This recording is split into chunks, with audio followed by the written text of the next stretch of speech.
हमारे साथ इकरा हसन हैं और आप संसद में मौजूद हैं, बावजूद इसके समाजवादी पार्टी के सांसद अंदर जो उत्सव समारोह था वहाँ नहीं गए। जी हाँ, हमारे प्रदेश में एक बहुत बड़ी घटना हुई है। संभल में 5 लोगों की जान गई है।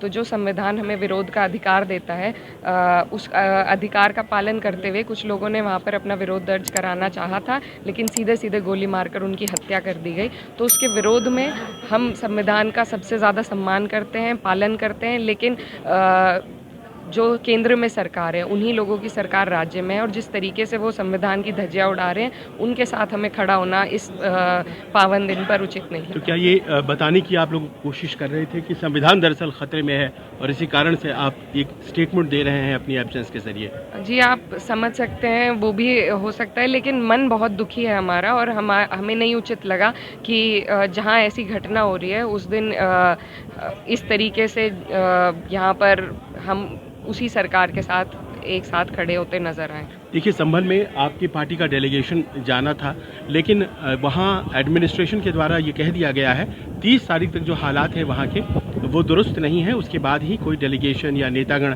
वहाँ जा सकते जी। हैं। फिर ऐसे में समाजवादी पार्टी का डेलीगेशन वहाँ जा कर के विपक्ष जो भी करे, लेकिन भारतीय जनता पार्टी कहती है राजनीतिक ब्राउनी पॉइंट्स स्कोर करने की कोशिश है। जी नहीं, देखिए, विपक्ष की और पक्ष की दोनों की ही ज़रूरत होती है राजनीति में, और अगर सत्ता पक्ष कुछ गलत कर रहा है तो उसकी आवाज़ उठाने की ज़िम्मेदारी सबसे पहले विपक्ष की है। हमारी पार्टी उत्तर प्रदेश की मुख्य पार्टी है और हमारा जाना वहाँ निश्चित है। आज नहीं कल जब भी होगा हम ज़रूर जाएँगे, अपने लोगों के साथ हैं, लगातार उनसे बात चल रही है। हमारे जो वहाँ से सांसद हैं वो लगातार अपने लोगों के टच में हैं, जैसी भी मदद हो रही है।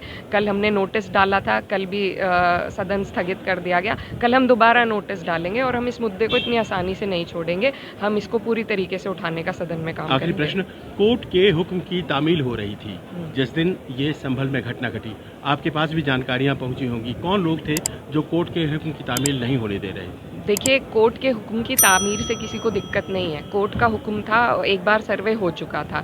जब शांतिप्रिय तरीके से एक बार सर्वे हो चुका था, लेकिन उत्तर प्रदेश की जो मौजूदा सरकार है उन्हें बर्दाश्त नहीं हुई ये बात, भाजपा सरकार को। उन्होंने दोबारा एक सर्वे टीम वहाँ पर भेजी और फिर कुछ दंगई, कुछ उपद्रवी उनके साथ गए जो नारेबाजी वहाँ तरह-तरह की करने लगे।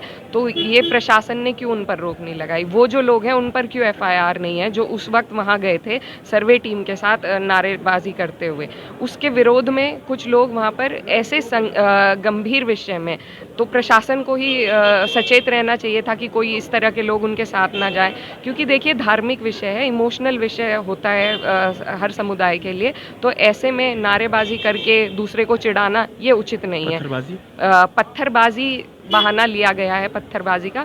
विरोध अपना दर्ज कराने का अधिकार हमारे संविधान से ही हमें मिला है। कुछ लोग अगर वहाँ पर उन लोगों के प्रति अपना विरोध दर्ज करा रहे थे, तो फिर भी मैं उचित ये नहीं मानती कि गोली किसी भी हालात में वहाँ प्रशासन को चलानी चाहिए थी। और भी तरीके हैं, लगातार भीड़ को रोकने का काम यहाँ की पुलिस प्रशासन अच्छी तरह जानती है, लेकिन ये षड्यंत्र के तहत और द्वेष भावना के तहत और सरकार के आदेश पे लोगों को मारा गया है।